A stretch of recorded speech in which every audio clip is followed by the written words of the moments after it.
ಇನ್ನು ಕನ್ನಡ ಸಿನಿಮಾ ರಂಗದಲ್ಲಿ ಅತಿ ದೊಡ್ಡ ಮಟ್ಟಿಗೆ ಹಾಡುಗಳನ್ನು ಆಡಬೇಕು ಅಂತ ಕನಸುಗಳನ್ನು ಇಟ್ಕೊಂಡಿದ್ದಂತಹ ಹಾಗೂ ಸರಿಗಮಪದ ಒಳ್ಳೆಯ ಸ್ಪರ್ಧಿಯಾಗಿ ಕೂಡ ಇವರು ಹೊರಹೊಮ್ಮಿದ್ರು. ಮತ್ತು ಇಂಥ ಅತಿ ದೊಡ್ಡ ಸ್ಪರ್ಧಿಯಾಗಿದ್ದಂಥ ಇವರು ಇದೀಗ ಮುಂಜಾನೆ ತೀವ್ರವಾದ ಅನಾರೋಗ್ಯದಿಂದ ಬಳಲ್ತಿದ್ದಂಥ ಇವರು ಹೃದಯಘಾತದಿಂದ ಕೊನೆ ಸೆಳೆದಂಥ ಬರೀ ಅತಿ ಚಿಕ್ಕ ವಯಸ್ಸಿನ ಕೇವಲ 30ನೇ ವರ್ಷದಲ್ಲೇ ಈಗ ಕೊನೆ ಸೆಳೆದಿರುವಂಥದ್ದು. ಜೀವನವೆಲ್ಲ ಬರೀ ಕಷ್ಟವನ್ನೇ ನೋಡಿಕೊಂಡು ಬಂದಂಥ ಈ ಸರಿಗಮಪ ಸ್ಪರ್ಧಿ ಬೇರೆ ಯಾರಲ್ಲ, ಮಂಜಮ್ಮ ಅವರು.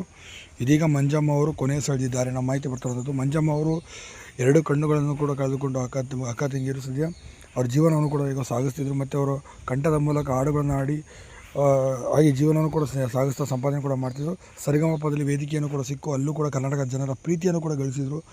ಇಂಥ ದೊಡ್ಡ ಮಟ್ಟಿಗೆ ಪ್ರೀತಿಯನ್ನು ಗಳಿಸಿದಂಥ ಇಂಥ ದೊಡ್ಡ ಸ್ಪರ್ಧಿ ಇದೀಗ ಇದಾಗಿರುವಂಥದ್ದು ಭಾಳ ನೋವಾಗುವಂಥ ವಿಚಾರ. ತೀವ್ರವಾದ ಅನಾರೋಗ್ಯದಿಂದ ಕೊನೆ ಸೆಳೆದಿದ್ದಾರೆ. ಇನ್ನು ವಿಚಾರ ತಿಳಿದಂಥ ಅರ್ಜುನ್ ಜನ್ಯ ಅವರು, ಹಂಸಲೇಖ ಅವರು, ಜಗ್ಗೇಶ್ ಅವರೆಲ್ಲರೂ ಕೂಡ ಕಂಬನಿ ಮಿಡಿದಿದ್ದಾರೆ. ಇವರ ಆತ್ಮಕ್ಕೆ ಕೂಡ ಶಾಂತಿ ಕೋರಿದ್ದಾರೆ. ಇವರು ಅಂತಿಮ ದರ್ಶನಕ್ಕೆ ಕೂಡ ಇಂದು ಹೋಗಿದ್ದಾರೆ ಅಂತ ಹೇಳಲಾಗುತ್ತೆ. ಇದರಿಂದ ಸಿನಿಮಾ ರಂಗಕ್ಕೆ ಮತ್ತೊಂದು ಒಳ್ಳೆಯ ಹಾಡುಗಾರ್ತಿ ಬರಬೇಕಾದಂಥ ಇದು ಇವರಿಗೆ ಕೊನೆ